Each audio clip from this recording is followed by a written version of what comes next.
ಸಚಿವ ಸಂಪುಟ ವಿಸ್ತರಣೆ ಮತ್ತೆ ಮುಂದೂಡಿಕೆಯಾಗಿರುವಂತ ವಿಚಾರಕ್ಕೆ ಸಂಬಂಧಪಟ್ಟ ಹಾಗೆ ಲೋಕೋಪಯೋಗಿ ಸಚಿವ ಸತೀಶ್ ಜಾರಕಿಹೊಳಿ ಪ್ರತಿಕ್ರಿಯೆ ಕೊಟ್ಟಿದ್ದಾರೆ. ಆದಷ್ಟು ಬೇಗ ಸಂಪುಟ ವಿಸ್ತರಣೆ ಮಾಡ್ತಾರೆ. ಏನು ಮುಂದೂಡಿಕೆ ಆಗಿದೆಯಲ್ಲ, ಈ ವಿಚಾರಕ್ಕೆ ಸಂಬಂಧಪಟ್ಟಂತೆ ಮಾತನಾಡಿದ್ದಾರೆ ಸಚಿವರು. ಎಷ್ಟು ಬೇಗ ಆಗುತ್ತೋ ಅಷ್ಟು ಬೇಗ ಸಚಿವ ಸಂಪುಟ ವಿಸ್ತರಣೆ ಆಗುತ್ತೆ, ಮಾಡ್ತಾರೆ. ಬೆಳಗಾವಿಯ ಮೂವರಲ್ಲಿ ಯಾರಿಗಾದ್ರೂ ಕೊಡಿ ಅಂತ ಹೇಳಿದ್ದಾರೆ. ಯಾರು ಕೆಲಸ ಮಾಡ್ತಾರೆ ಅವರಿಗೆ ಕೊಡಿ ಅಂತ ಅಂದಿದ್ದೀವಿ ನಾವು ಕೂಡ. ಏನೋ ಶಾಸಕ ಅಶೋಕ್ ಪಟ್ಟಣ್ ಪರ ಸತೀಶ್ ಜಾರಕಿಹೊಳಿ ಬ್ಯಾಟಿಂಗ್ ಮಾಡಿದ್ದಾರೆ. ಯಾಕಪ್ಪ ಅಂದರೆ ಅವರು ಸೀನಿಯರ್ ಇದ್ದಾರೆ, ಸಚಿವ ಸ್ಥಾನ ಕೊಡಿ ಅಂತ ಕೇಳ್ತಾ ಇದ್ದಾರೆ. ಲೋಕೋಪಯೋಗಿ ಸಚಿವ ಸತೀಶ್ ಜಾರಕಿಹೊಳಿ ಹೇಳಿಕೆಯನ್ನ ಕೊಟ್ಟಿದ್ದಾರೆ. ಸಂಪುಟ ವಿಸ್ತರಣೆ ಮತ್ತೆ ಮುಂದೂಡಿಕೆ ಆಗಿದೆಲ್ಲ, ಈ ವಿಚಾರಕ್ಕೆ ಸಂಬಂಧಪಟ್ಟ ಹಾಗೆ ಸಚಿವರು ರಿಪ್ಲೈ ಮಾಡಿದ್ದಾರೆ.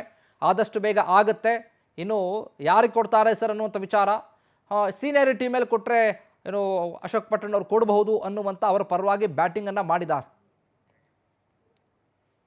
ಸೀನಿಯರ್ದಿ ನಮ್ಗೆ ಕೊಡೋದು ನಮ್ ಕಡೆ ಬಂದಿರೋರು, ನಾವು ಸೀನಿಯರ್ದಿ ನಮಗ್ ಕೊಡಿಸಿ ಹೇಳುತ್ತೇವೆ. ಅಂತಿಮವಾಗಿ ಡಿಸಿಷನ್ ಮಾಡೋರು ಅವರು, ಮುಖ್ಯಮಂತ್ರಿ ಇದಾರ, ಅಧ್ಯಕ್ಷ ಇದಾರ, ಹೈಕಮಾಂಡ್ ಅವ್ರು ಮಾಡ್ತಾರ.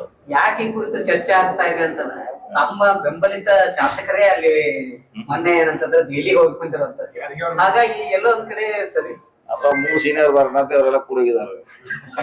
ಅಲ್ಲ, ತಮ್ಮ ನಿರ್ದೇಶನದ ಮೇಲೆ ಆಯ್ತು ಅನ್ನುವಂಥದ್ದನ್ನು ಕೂಡ ಚರ್ಚೆ ಆಗ್ತಿರೋದು. ನಾವು ಸೀನಿಯರ್ದಿ ನಮಗೂ ಬೇಕಂತ ಹೋಗಿದ್ದಾರೆ. 3 ಜನರಲ್ಲಿ ಯಾರ್ಯಾರು ಕೊಡಂತ ಅವ್ರು ಹೋಗಿದ್ದಾರೆ. ರೆಕಮೆಂಡ್ ಮಾಡ್ತೀರಾ ಸಚಿವರು ಆದವರು ಬಿಟ್ಟು ಬೇರೆದವ್ರು ನಾವ್ ಯಾರಿಗೂ ಹೇಳಿಲ್ಲ, ನಾವ್ ಯಾರಿಗೂ ರೆಕಮೆಂಡ್ ಮಾಡಲ್ಲ, ಏನಿಲ್ಲ. ಯಾರು ಮಾಡ್ತಾರ ಅವ್ರು ನಮ್ಮವ್ರು ಅಷ್ಟೇ. ನಾವು ಸೀನಿಯರ್ದಿ ನಮ್ಗೆ ಕೊಡೋದು ನಮ್ ಕಡೆ ಬಂದಿರೋರು, ನಾವು ಸೀನಿಯರ್ದಿ ನಮಗ್